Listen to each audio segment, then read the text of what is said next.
Hello, welcome to the Elevate Dataviz Show, episode number 2. We're here to explore current topics in Dataviz, share our creative inspiration, and the tools and techniques that we're experimenting with as practicing information designers. Today, our topic is new techniques, what we are currently experimenting with in our Dataviz work. And we're each going to share what we're experimenting with and why we think it has potential to make an impact in the Dataviz field. I'm Alli Torban. We have Gabrielle Merite and Duncan Geere. And normally we have Will Chase, but he has COVID. So he is unfortunately not here today, but we wish him a speedy recovery. Before we jump in, this show is supported by the members of the Elevate Dataviz learning community who get the opportunity to watch and ask questions live. So if you would like to do that and you want to level up your Dataviz skills in a supportive community, check out elevatedataviz.com. Okay, so jumping off into our discussion, episode 1, we had Duncan and Will talking about their experiments. Duncan talked about sonification. Will talked about experimenting with data journalism on the web. I am talking about visual metaphor, my little pet. My pet Dataviz interest.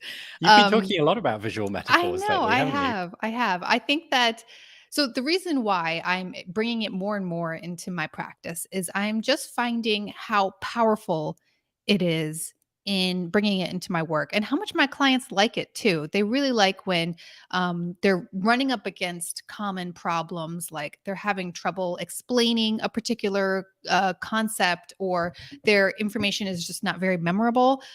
Bringing in visual metaphor into the process, it's just like, I don't know. I've just had so many happy clients by using it that I've been trying to find ways to integrate it more and more and maybe even make that my specialty. I don't know.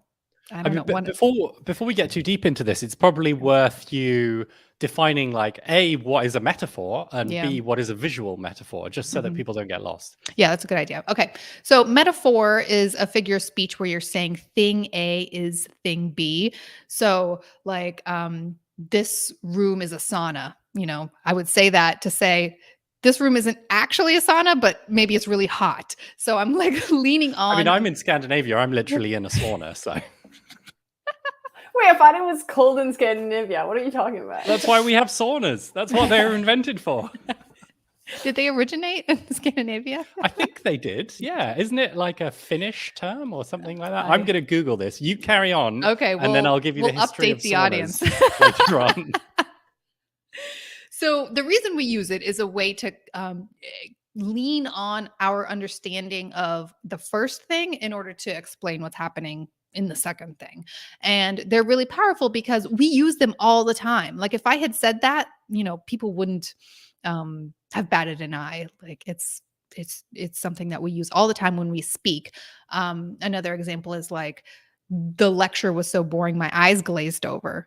You're talking about like the glaze of a donut kind of looks a little bit opaque, right? So leaning on that, that understanding of what a glazed donut looks like and applying it to someone's eyes, and you can communicate a lot of information that way. And it's also very memorable. So when you're talking about when you use a visual metaphor or a metaphor, it can make what you're saying a little bit more memorable and add a little bit of an emotion component to it as well. Some visual metaphor is when you're using a metaphor, but putting, it in visual form. And I have a couple examples I can show because I think you're right, Duncan. It is easier to see it rather than describe it. So let me show you some examples that I pulled, some of my favorite visual metaphors, and it kind of gives you an idea of different ways you can execute a visual metaphor as well. So this one, a pretty famous one by Simon Scar, Iraq's Bloody Toll. And so this is just a bar chart, but what he did was he colored the negative space as, or no, those are actually the bars, right? Yeah, he inverted it. The bars go downward on this. Yeah, the bars go down. So he inverted it, but it's they colored it red and inverted it so it looks like it's coming down, and then use the word bloody in the title, so that gives you the whole those three things working together gives you the same feeling as, hey, this data is like blood. It is blood. So that's very memorable, and people use this one all the time as example of just a basic bar chart that elicits a really emotional response. So very successful in that. Hey, you might recognize some of Gabby's work. We're saying a cow is a country here to talk about top greenhouse gas emitters. So super memorable. Oh my gosh, you like lit the internet on fire with this one. Not in the right way. Well, it's so memorable. Everybody remembers it. I mean, it gets the point across. It makes you look. I mean, if this had just been a bar chart about, oh, here are the top countries for greenhouse gas emitters, it's just another one of those, and people would have their eyes would have glazed over. They would have ignored it. So this is very successful in that, being memorable, getting attention. Before we move on from that one, Gabby, can I ask, like, what kind of criticism did you get over this? I could quite literally pull out because I like taking screenshots of this kind of funny thing, but it's not a healthy thing to do. Well, taking there was screenshots of people writing rude messages. There was a traditional, like, wow, too fancy. Was it 3D? Which we can talk about that later. And also, I think an interesting one was the carbon emissions are vertical bars, and it's the vertical that gives you the data, right? The data point. It's only the vertical, not like horizontally. The width of the column doesn't mean anything. So it's the height of the cow, not like the height. area Yes, of the cow. The height of the cow. And Did some people not get that? Of course, it's obvious, but some people were like, "Well, the area of the cow is different than the colon, so it's just supposed to disrupt your view of like bar, cow, bar." Yeah, and then was this whole comment about like chart junk and how this is not what we should be doing. And I think it's interesting though, because I knew this would come because it's not my first rodeo, which is funny. And then we think about titles and anyhow, bad joke, you guys. And I had actually, my original format had actually hidden the cow. It was hidden behind China a little bit, so you would only see the front of her body. Like literally, she would be as wide as the colon. That's how originally I designed it. And then we were like, this is still kind of weird because it's hiding behind something, and it almost gives another meaning, another metaphor for another meaning, and it could be misinterpreted. So we changed it back to put it to full cow. But mainly, the idea of deforming it, and it's too decorative for the purpose. Yeah. People were like, why would you not be a normal bar chart? That was the main comment. It could. So for the, but we for wouldn't the people, be talking about it. Right. For the people who are watching this, who maybe agree with some of that criticism, why would we disagree? Like, why do we think that this is a valid form of expression? Like, I've got some ideas. What do you folks think? I mean, it meets what Alli's saying, correct? Like, why using visual metaphor when you could just use a bar chart? Yeah. So it really just depends what you're going for, right? So if this was in a report, like a budget report or something like that, it's like, okay, I just need the bar chart. I need the bars. Just give me the numbers. I need to see the trend or something.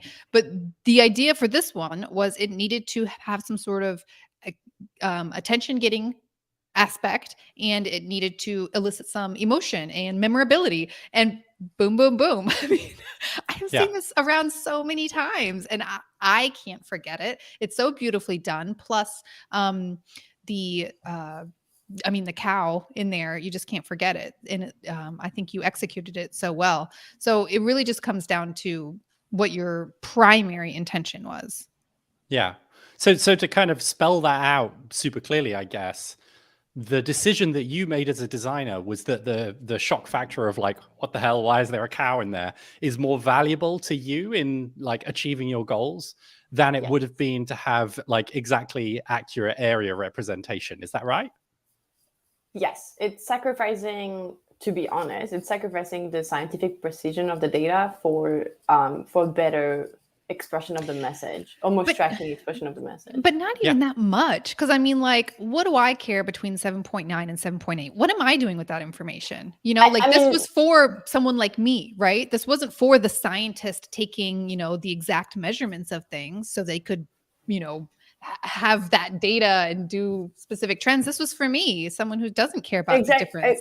Exactly, which is why I think a part of the question is visual metaphor only happen when the audience has to be, specifically just have to grasp a message and not grasp the data points exactly. Like, I don't care if you remember that Catalan diary is 7.5 gigaton of carbon equivalent.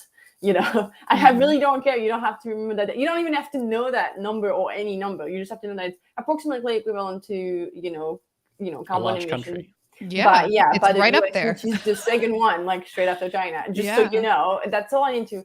And I think that's a priority of like prioritizing information. And here it's not so much about the data; it was about the message of like we may want to reconsider or approach around.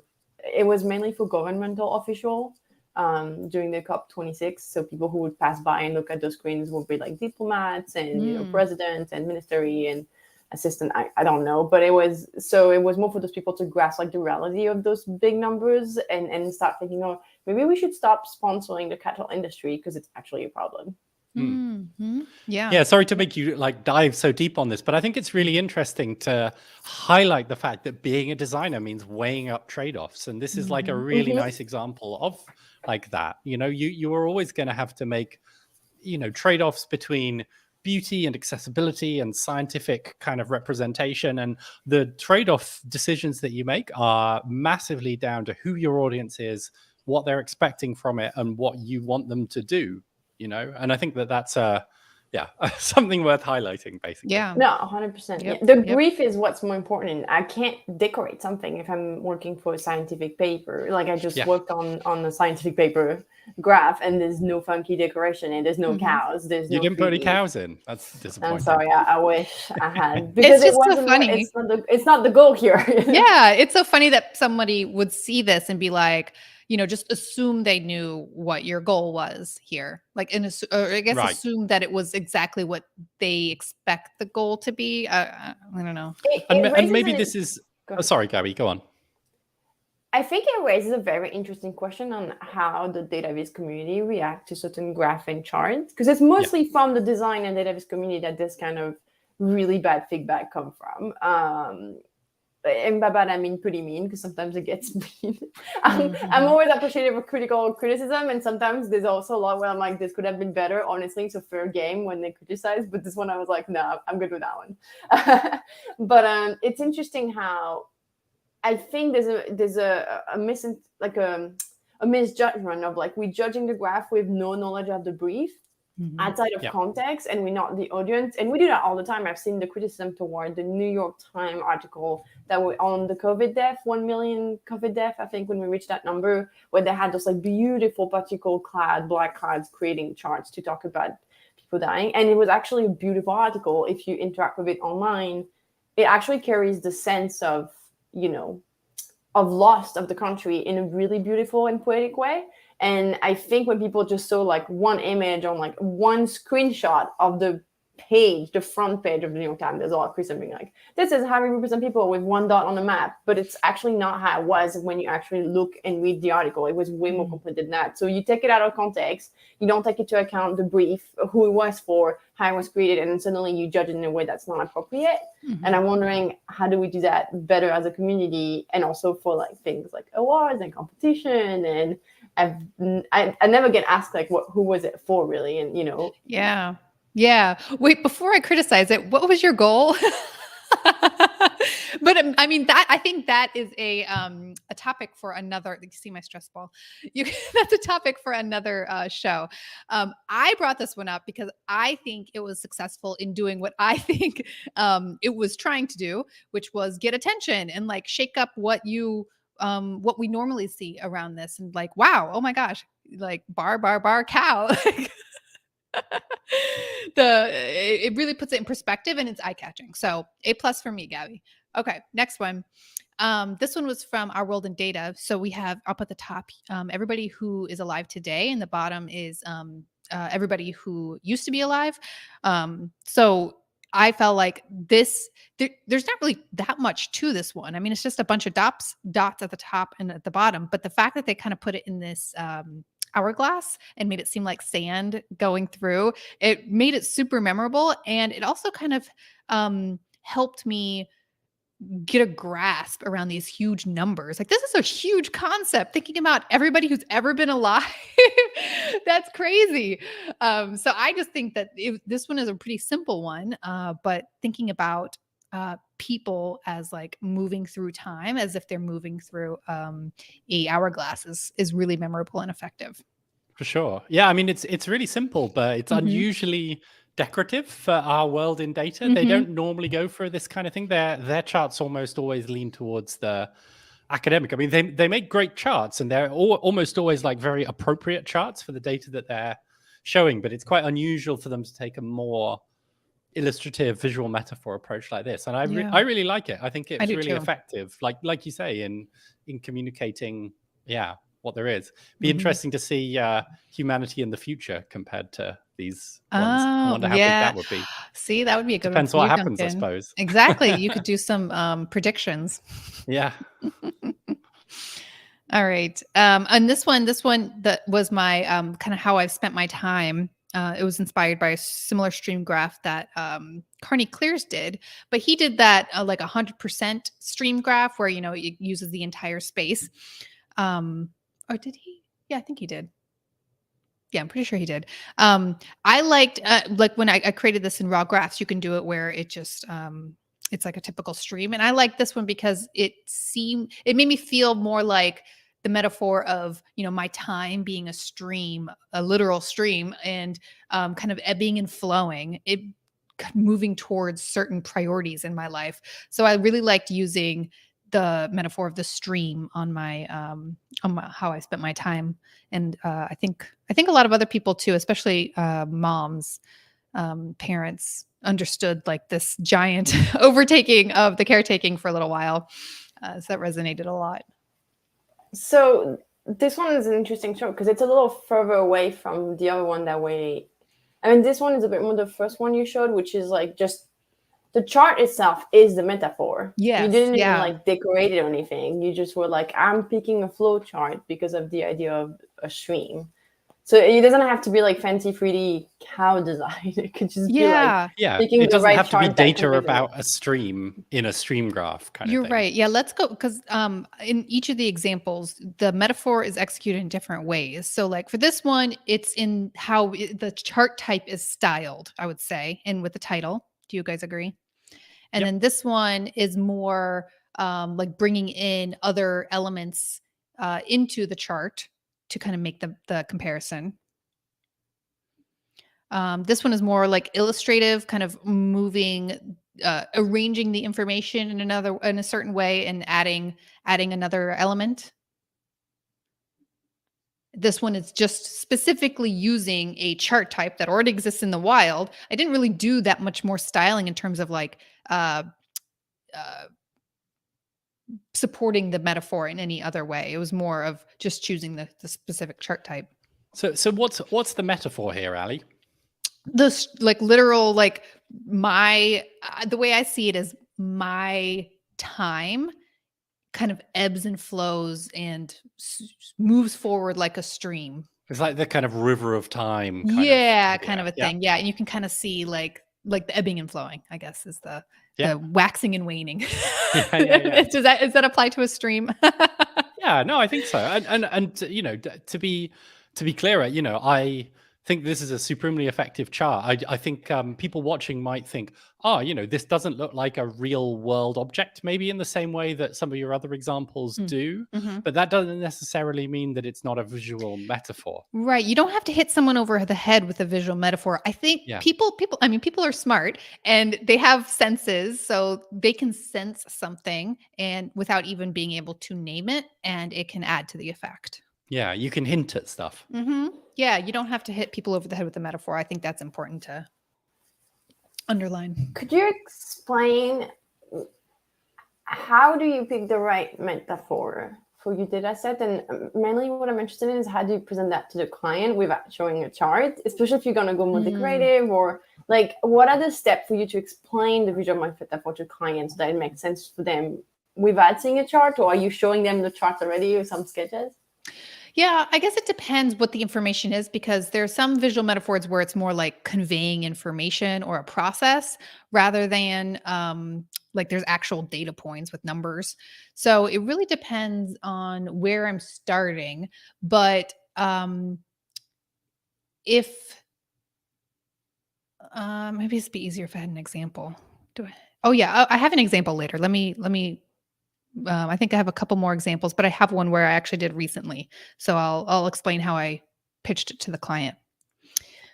This one everybody knows, Valentina Death Below. She had the poppy flowers to show how many deaths were in different world wars. This one is super memorable. I think. I have a question on that one, to be honest. Mhm. Do you know why poppy? Because to me, when I saw it the first time, I was actually a bit confused of like, why are we using a botanical metaphor to talk about deaths? Because really that's what it is, right? I know I think it's the UK and I think also in the US, poppies are traditionally used to commemorate deaths in a war. So like they have like these little paper mache poppies that like you pin to your outfit or something. So I'm assuming that's why she chose poppy. Do you think, Duncan? Yeah, in Commonwealth countries, like Remembrance Day is observed to mark, I think it's November the 11th. It's Veterans Day, I think, in the US. We call it Remembrance Day, and yeah, there's a tradition of wearing a poppy on those days, and usually it's like a paper poppy, and it's sold by, I'm not sure the name of the charity, but yeah, the money then goes to the veterans. So you buy a little paper poppy, you stick it on yourself, and then yeah, the money that you spend to buy the poppy goes towards veterans charities. I'm not quite sure exactly why it's a poppy. I suspect it's something to do with the flowers that grew on the battlefields of the First World War or something like that. That's what I would guess. It's so interesting because it raises the question of, like, I didn't understood it, to be honest, for a long time. I was like, I don't understand why she chose poppy, and it felt really out of place in a very personal way. And it's a beautiful, well done interaction. It's beautiful to show, but I was always like, I don't understand why it's a flower to talk about a life loss. And then that you put it into context, it makes so much more sense, and it gives it so much more weight in a way of like the meaning of the visual. And so interesting how, as someone who doesn't have the same culture and doesn't understand that expression, it felt like, I was like, I don't understand it. So like metaphors You were are just like nice flowers kind of thing. That's a really great point. Like metaphors, since it is a figure of speech, you're leaning on a figure of speech. Like it's very susceptible to being misinterpreted by people outside of you, really. Like that's the number one thing when I'm talking about metaphors and when I'm doing them is I need to test them and make sure people are seeing them the way that I'm seeing it, and the information is landing. So that's a great point. Got to test it. And there's also a risk that maybe something that means something in one culture could mean something very different in another culture. So yeah, that's something to be aware of as well. Yeah. The pitfalls of visual metaphor. Yeah. This is another one that I did. Actually, part of Elevate, we visualized our process, like working with clients. And so I kind of just used the metaphor of me jumping through hoops. And this was a good example on compromising reality for understandability or readability, because technically, if I were actually jumping through hoops, the first thing that I had jumped through would be the bottom one. But I felt like if I had done that, I want to be looking like I was jumping forward in the future. And typically, people read from top to bottom. So I wanted it to be more easily readable. So I kind of flipped reality and put the first thing I do up at the top. So there was a couple people who mentioned like, oh, that technically that thing would be at the bottom. It's like, well, I mean, this is the way you read it. So everything's a compromise. I feel like any internet comment that begins with the word technically is not worth reading. But this one, oh, sorry, go ahead, Gabby. No, is it because it's so interesting because it's such a perfect layout. So as a designer, I'm sorry, I'm going to be overwhelming, but this is the perfect like Z when you read from top left to top right, bottom left to bottom right. So that's the perfect way of reading a page. This is how we read as human beings. And it fits perfectly your hierarchy of information, right? Like legend and title on the top left, and then you start from the top right and you go down in that transversal. So actually, it may be not technically correct, but it's design was technically very correct and very smart. Yeah, I wanted people to be able to read it. Yeah. So that came intuitively, or you were like, I want to place it this so that it makes sense? And like you purposely followed the Z, or you just your eye went and was like, this is how it works. Yeah, I don't think I was specifically saying I need to make sure I follow the Z, but I put the title up, I put that stuff up there. I knew I wanted to be jumping forward, so that's kind of like what it needed to be. And then I think I did think I did think purposefully about, should I start at the top or the bottom? And I was like, I don't think it's that big of a deal to flip it. The meaning isn't like people are going to be so crazy confused, Wait, you're doing that last? A discovery you call last? That makes no sense. I trusted that people would be able to get it. So some compromises. Yeah, and it's a case of knowing your audience, and just I think what this illustrates is like your metaphor doesn't have to be like absolutely perfect to use it. You can get away with a little bit of flexibility if the audience is going to be forgiving, and in this case it was. Yeah, there's always some sort of nuance you're either going to miss with a visual metaphor or that you're going to have to compromise on. So you just have to test it again to make sure that the nuance that you are losing isn't super important to the meaning. This was the one that I did for data literacy. And again, this is one where I just specifically chose a chart type that went along with the subject matter of the data. So bee swarm chart about bees. So it actually turned out to be perfect for this data set. And it's a little bit more memorable because I used the yellow color for the second encoding. And then I used a bee swarm chart about the bees. So you can just go along with the happy accidents of having a chart type named exactly for the topic you're doing. It's also on the left. It looks kind of like a little bit like honeycomb as well. So I think you've got a kind of secondary thing going on with that. Yep. I mean, embrace the luck if you can. This is when I did it for Axios, where it was the research it was based on was the media manipulation life cycle, and the research had like one of those typical PowerPointy circles that go in, or arrows that go in a circle showing the life cycle of it. Oh yeah. But I wanted it to feel more like this is a life cycle where you're like descending down into somewhere bad, not like a happy, oh, here's a frog's life cycle. We go tadpole, we go whatever, this is not a good life cycle. So I didn't want it to feel in the same way. I wanted it to be like, here's a descending down life cycle. So the way that I organized the information was kind of a nod to the metaphor of like descending into a bad place. This is another one I did for Axios, where kind of another lucky thing where you have this corn supply chain, and I kind of you leaned on that in order to organize the information in like a chain-like manner where you can read it from vertically from top to bottom, so you can see what the typical process is for growing corn and selling corn, and then you can kind of move horizontally to read about the different supply chain disruptions. And at the very bottom, there's a little chart that you can also read about the how we actually use corn once we sell it. So how you can kind of use the language that you're using and as a jumping off point for how you lay out the graphic as well. And this was another great one by Pedro M. Cruz and John Wibby, where this one's immigration into the US. And so these are kind of concentric circles, and there's dots. One dot, I forget, it represents like 100,000 people or something. And we go out from the 1800s to about 2016. And the color and the location represents where the person immigrated from into the US. So like pink was Asia, yellow is Latin America. This one's Europe. I think blue is Canada. So it kind of gives you this feel. You can see how and where people were immigrating from over time. And they use the metaphor of a tree ring, like how tree trunk, if you cut it in half, you can kind of see how the tree has grown over the years. So this one feels super effective. I know it feels so perfect in every way. Yes, it's just perfection. I love this one. This one's my all-time favorite.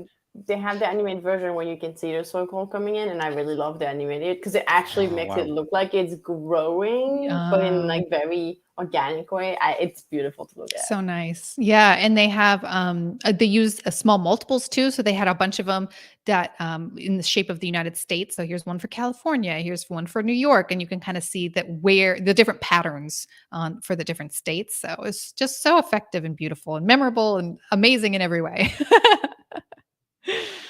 This one is the one, Gabby, that I did for a client that I can talk through. So there's this paper published at IEEE Viz soon by Eli Holder and Cindy Schoen, and they're talking about how the chart type that you use can actually be used to perpetuate stereotypes when you're talking about people. So the original chart, Eli told me it was very hard for their reviewers to understand.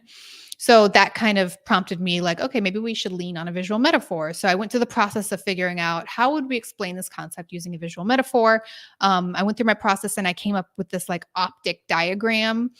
You know, like when you're looking at those diagrams where like it's showing an eye looking at a lens and then like the tree behind the lens, and then it's showing you how your mind kind of like distorts the size or whatever because of the lens. It's like, oh, this would actually be a really great jumping off point where you kind of have the person viewing a chart that's in front of just like regular organic people living their lives, and it's kind of obscuring them or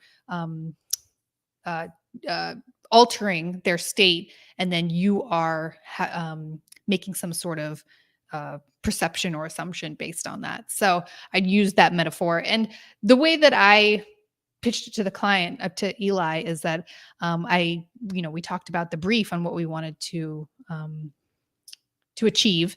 And then I made sure that the pieces of information he wanted to include were covered in this graphic, in this sketch. And he loved it. But the only thing was that there was some nuance he felt like was missing inside the brain. So we actually added another step for the final version. So it was a little bit, he felt like there was some nuance that I had missed. So we edited it a little bit. And then I know you guys have heard me talk about testing. So we did this test where I used Usability Hub, where I took his original graphic and I just asked some open-ended questions like, what do you think this graphic is saying? And like, why do you think bar charts can be problematic? And just let people do open free answers. So for the original graphic and for this one. And then Eli and I looked at the answers to see, if there was any improvement in what people were, how people were understanding the concept based on the visuals. And on the first visual, I think it was like 2 out of 10 people got it right. And then, or at least like close, they were like on the right track. With no context, it's kind of hard. I had cut out the text too, by the way, in the actual test, so that they couldn't just read the text and figure it out. And then in the new one, it was like 8 out of 10 people were on the right track and understanding it. So, wow, that's a huge difference. Yeah. And it kind of really shows the value of doing that testing when you're trying to convince a client of something. Yes, it is. It is very powerful to be like, it's not just me. People are understanding it. They're understanding what our main takeaway is. And for this optic diagram thing, you don't even really need to like consciously think, oh, this is a play on the optic diagram with lenses. It just kind of helped me at a bare minimum. It helped me figure out how to lay it out so that people could understand it. So it was very successful in that way. So I wanted to highlight a couple things that I listen for when that make me think, hey, maybe a visual metaphor would work. So if a client's saying, we've tried to explain this many times before and people just aren't getting it, we have a lot to show and our audience is overwhelmed, maybe you need to lean on their knowledge of something else in order to explain it. We want our reader to feel some sort of emotion, or our reader doesn't remember what they've learned or they can't explain it to others. I found when people are saying things like that, then a visual metaphor might be worth exploring, because visual metaphors shine when there's some sort of new concept that's hard to explain, or you want to kind of wrap your information with a layer of emotion or memorability. That was awesome. Yeah, that was really good. Thanks for and I really like they explain like the process of like also showing it to people, because I think it's so important. It is. It really is. Do you get pushback sometimes from your clients on either the visual metaphor that you chose or the execution of it, like, because it becomes a lot further away from like the more traditional diagrams. For this kind of example, for instance, it could have been a diagram, right? Like just a really boring diagram. I mean, not boring, traditional. Sorry, guys. But do you get pushback on that sometimes? And when that happens, like, how do you convince them? Yeah, there was one time where I wanted to use a visual metaphor of kind of like a bridge. So like there was like a desolate area and a bridge, and then like a more fruitful area. And it was just they liked it, but then like as they kept trying to I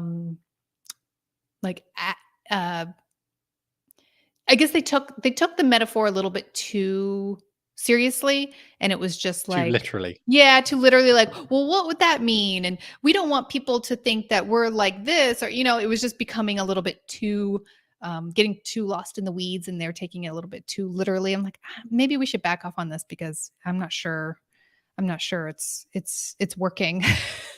Yeah.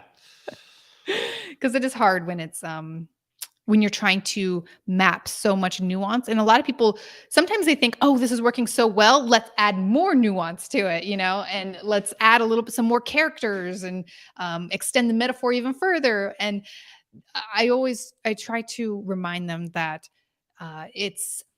the metaphor is supposed to make it easier for people to understand. We're not trying to build a puzzle for people to like start decoding all the pieces. So, yeah, it is a delicate balance, and there's definitely not a like a hard and fast rules for when you're trying to use it.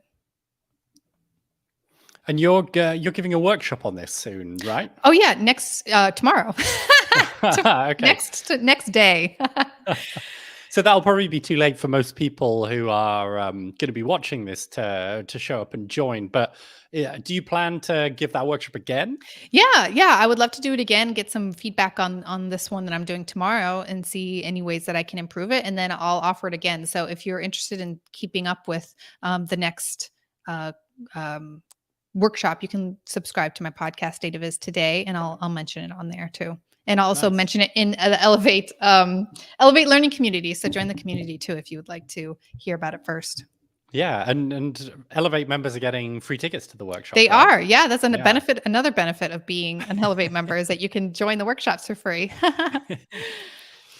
All right, that's visual metaphor. I know I love that topic so much. Talk about it all day. But let's move to Gabby. Gabby, what are you experimenting with right now? It's interesting because I feel like my work is an extension of your visual metaphor, but in like just a different expression of it. It's definitely an extension. All my work is a visual metaphor for sure. Like every time it just expresses it differently. And to me, and I guess I'm not, to be full transparency, when we talked about the subject about experiment, I was like, I'm not experimenting on anything these days because I'm just too busy.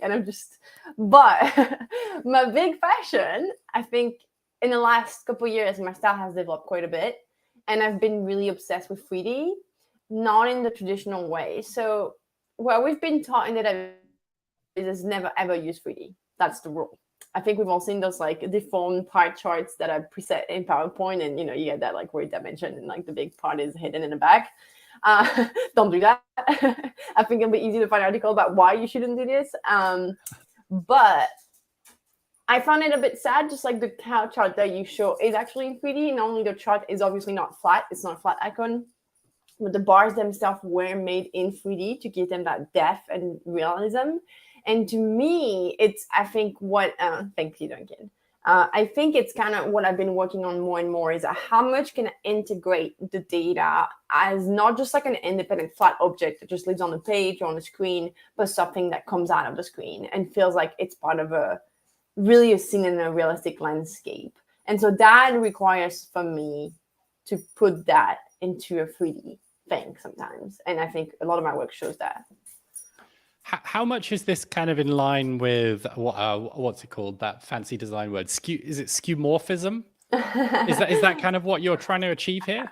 I don't know. So it's interesting. So skeuomorphism, for those who don't know, is giving, when you create like UX app, you give the button aspect an aspect that almost feel like it's material. Like the button that you're getting on a website looks like a button you would click on your actual Apple. That's a good question. I've never thought about it that way. Maybe. I think more than that, it's not so much about the idea of being. It is about it being literal, but it also about not for. I feel like skeuomorphism is literal just to be literal. It's just like, hey, look at this button that looks like a button. My expression of it is very much. It's actually deformed in a way. It's literal, but also deformed. Meaning, I'm also going to use visual metaphor. So typically, for instance, this could have been, if I was going to be even more literal, I would have used like smokes. And I did use smoke at some point in the graphics. But sometimes I'm trying to use it in a way that feels that also convey an atmosphere. So it's not just there to like be like, hey, we talk about cars, I'm putting cars everywhere. But also like the emotion that comes with it is conveyed thanks to the weight of the visual. So those columns are like, actually filled of smoke. That pattern you see is filled of smoke. It's a 3D cube. It's kind of like this. My goal was to really show how this is. We always put smoke on pollution, but it's something you can't really perceive. So it's incorrect to actually show smoke. Most of the time, that's not how it's shown. Like if you think about methane emission, it's an invisible gas that doesn't have smoke whatsoever. So you can't see it. Same for carbon. And so this idea of like trying to convey in a way that's a metaphor that people can grasp visually, but at the same time is not so literal that we would actually make mistake or it becomes a complete cliche. So when we talk about violence in general, for instance, or, losing life lost, how can we represent and convey those topics without being so literal that we're using dead bodies and using trauma porn, because that's what the news media have been currently using, and actually showing all this like bloody thing. Like I'm here for that first graph that you showed that's using really, it almost looks like blood dripping, which I think is beautiful in the way it's interpreted. But maybe there's another way to do it where we don't have that like, so literal red dripping thing. I don't know. Yeah, I mean, did we talk about this a little bit last time in the sonification chat when we were talking about like, automatic weapon fire rates, and when you represent those in sound, it can be really, really, it can be really hurtful for people who've lost people in that way. And so sometimes I think it's a bit like sonification in that sometimes going all out with your visual metaphor is not necessarily the best path.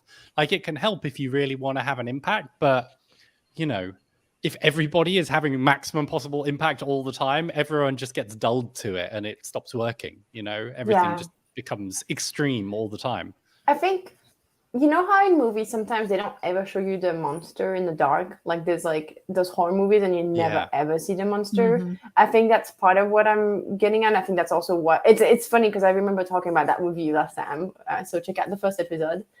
We talk about the desonification and how you don't want to be too literal, and how you can represent a certain mood, feel, atmosphere by making other choices that may not be as literal. And to me, using 3D can really help, because not only can you just actually represent the thing sometimes, but you can print different shapes that can have that like aspect of like weight. Like when we talk about something like a burden that's carried on the shoulder of someone, let's say healthcare bills, because it's easy in the US, medical bills, like do you have to use things like pills? Sometimes yes, sometimes you can use pills, and I've done it in the past, but maybe it's just a big black bowl, like a bowl black 3D that's weighing on somebody's back, and you can visualize it. And that's also really easy to make data with it because it's an easy shape to work with. Or maybe when we talk about the future and cleaning up the air and a reduction, we use like a window and it's open and it looks realistic. So it doesn't always have to be so literal of like, I'm cleaning the air purifier. And then, it can be, so having those new dimensions, I think, really gives us new possibilities and a more immersive experience. Yeah, I think when I was talking to you about on my podcast about creativity in information design, the episode hasn't come out yet, but you were talking a lot how you lean into creating a mood for your graphics. And I think the 3D often lends itself to that mood, developing a particular type of mood and making you feel a little bit more immersed into it, like the one with the cow. I think if you didn't have the 3D bars, then it would have felt like just the cow a little bit out of place, but for in a bad design way, Yeah, like the lack of depth. yeah, because I mean it's out of Clip art. place. It's out of place, and that's Yeah. what draws your eye. But I think it would have been like amateurishly out of place, you know? You know, it's funny because when I think 3D, I use the word 3D and people think shaping just geometric shape in 3D, correct? Mhm. But really it's more about digital painting than anything, to be honest. It's like a composition of photographic element with the Dataviz and anchoring the Dataviz in that Oh, yeah. digital painting You do landscape. shadow and highlight super well too. I think that's what people are seeing when they're drawn to a lot of your work, is like how adept you are at adding shadows and highlights. Yeah, it's not just about kind of drawing let's bring up the cow again. It's not just about like having the bars extend backwards, but it's like putting them in what looks like an actual place. If you look at the bars, like the bottom bits of them are lighter than the upper bits, and the upper bits are darker because the lighting in this scene is on the bottom of it. And that's something that sounds such an obvious thing to say, but in reality, when you're sitting there designing, you have to go one step further to actually think about that. Otherwise, Yeah, you have to everything make just that sort of like choice. looks flat and fake, and It's doesn't gonna look flat, real. yeah. And I think I'm really obsessed with this idea of how realistic can I make it look like. And actually not fully convinced by my like smoke inside the cube effect here. I think it's like not just there. But yeah, there was this idea of having those like red highlights from the top right, which you can see projected on the cow, which is that like kind of like bleedy atmosphere that give you that back. And you don't have to notice that to just get the mood as a whole. Yeah. It does take more practice, and it's so funny because you can push it so far. Like we've talked about how this is made in Photoshop, it's a static image. But imagine if we could actually make it in 3D with a real cow, and then you can turn around it, or you can have a fully immersive experience in a room. Maybe you project a holographic, and you can walk around and see things. You can really imagine that like exploding in like different universe, whether it's like made in concrete, like actually, an exposition where you can touch things, or an immersive experience now on the website where you can see things and like feel. Oh my God, you guys, can I talk about this website that I'm obsessed with? So it's not Dataviz. I'm so sorry, you guys. It's Puma, I think. So the brand, the shoe brand, right? Like Puma, Puma campaign they have a new campaign. It's a website digital for new shoes. It's called something natural. Anyway, it's this wonderful, you open the thing, you're in the cloud, and then you scroll and you come down, and then this like drape, it's a drape shape, and it has like the material that the actual shoe is made out of, and it like fluctuate when you're scrolling, and they move and the shoe moves, and you're like, I open it, and you feel like you can see that weird like shape moving, and you kind of feel like you have the texture coming at you. It's so it has wonderful. like a kind of physics engine almost built into the scroll. Is that how it works? It is connected. So I think the way they've done it is it's connected to, they integrated the 3D object created, like the 3D video, they can export it in a specific format and then connect it to the scroll. So when you're scrolling, things happen, and it feels like, reflecting the light, and then it's a whole scene, and then it's directly connected. I guess it's converting a 3D object made probably, I'm making assumption, in Cinema 4D into WebGL, and then like playing with the settings. Interesting. Okay. And like that's the future, and so not accessible, full transparency. I think this is far away from being accessible to a larger public, and that's kind of the problem. But at the same time, it gives you that experience of, even on your screen, it feels like you can touch that material of the shoe, which I'm not going to buy, but I do think it's it made you think about buying it. I was just like, wow. But you also worked on a real world like sculpture, data sculpture exhibit recently, didn't you? Do you want to talk a little bit about that and how your experience working on sort of like digital 3D objects, did that translate to the real world when you started working on that? Yes and no. So the project Duncan is referring is the Around the Table project with the Pentagram team, with Georgia Lupi. And I came in the project kind of halfway through, I think. They were already, like, they had a lot of discussion already, but they were blocked on the story itself. Like, the team at Pentagram was in charge of actually not only finding the data set, visualizing it, but like deciding on the story, like everything. Everything was like, they were really open brief, which is really exciting. But it's really difficult at the same time. So I kind of helped them shape the story based on the data. The thing that I found quite difficult, to be honest, is when you're in a big space like this. So it was originally meant the sculpture would be in the pond that's outside the Brooklyn. I don't know how you call that. It's like a greenhouse, like the botanical garden. They have a greenhouse, and in front there's a big pond. So it was supposed to be there. And so it's interesting because then you have to start thinking, how would, and it ended up being inside because of the wind and some other parameters that wasn't taken into account originally. We're like, oh, the wind is gonna, get those on. So it ended up inside. But it was this idea of like, okay, how do we build sculpture that are understandable from where you come in?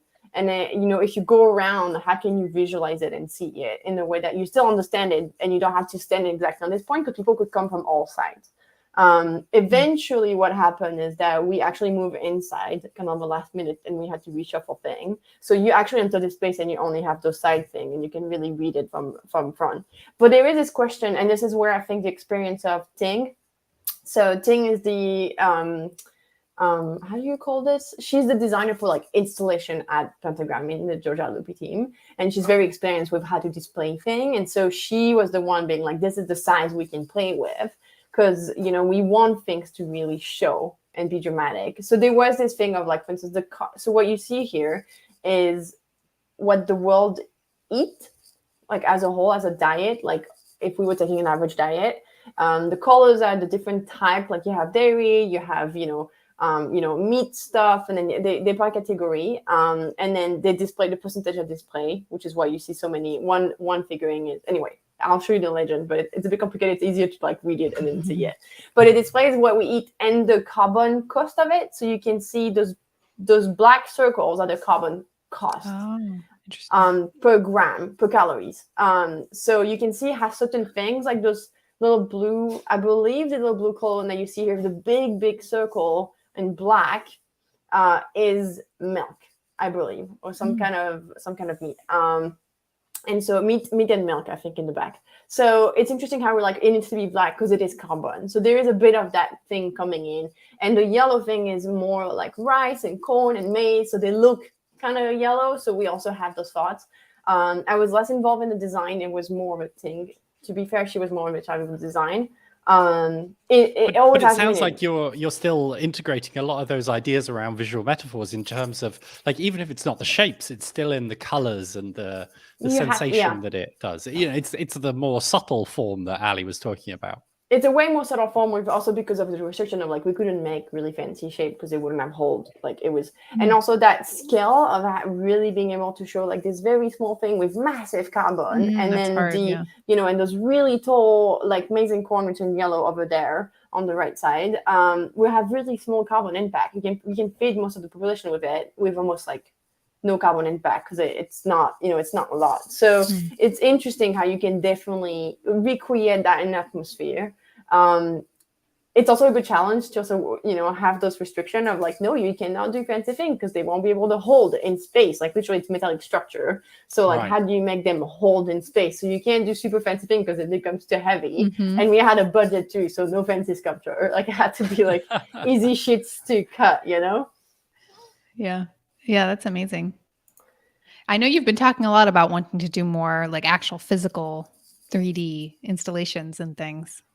Yeah, I mean, it's always hard, but I would put this works really nicely for the subject because it is, important subject and it's really nice to read. And there was such a contrast between the sharp geometric shape and the botanical garden around it, the flush, the lushness of the atmosphere. It was incredible to see in person. Yeah, it was really beautiful. And I saw it on the last day, which was a couple weeks ago.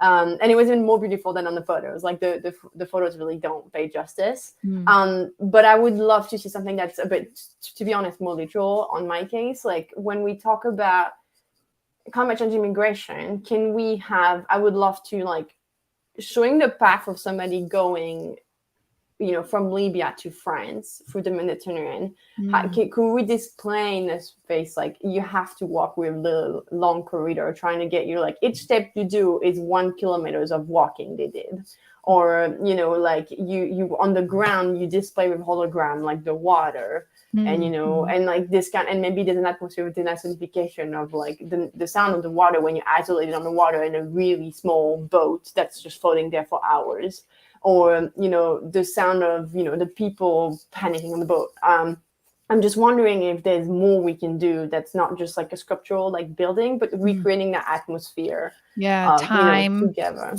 movement, and using sound. visual metaphors potentially. Like it's not visual metaphor maybe, but if one of your step is 1 kilometers, it is a metaphor of like walking. And can we recreate that into full space? Can we use the heat of the room? You're walking in the desert in Arizona when you cross the border from Mexico to California or Arizona.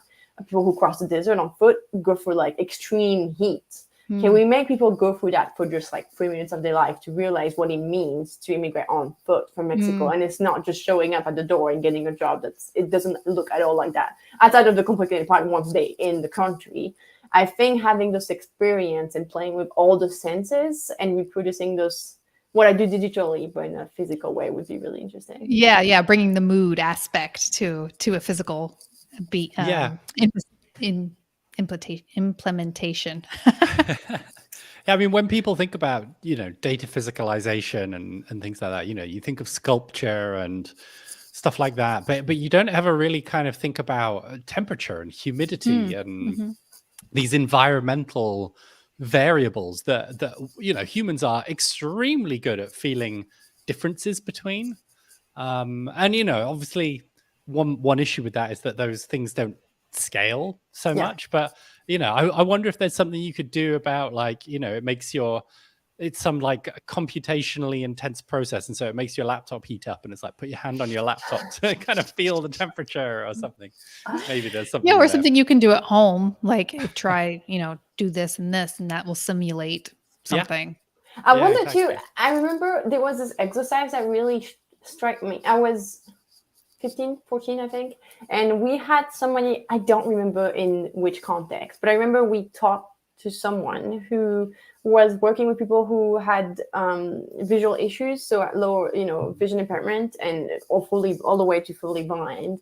And one of the experiments he was trying to make us do, and I assume most students didn't do it, and to be fair, I didn't do it either completely, at least, is to try to get wear a band, like something on your eyes that covers your eyes, and try to live this way for like a day. And I just did a couple hours at home just to see. It's incredibly difficult. And it's really interesting. It changes your entire perception of the environment and what's complicated. That steps down, I have a 3-inch step down from my office to my living room.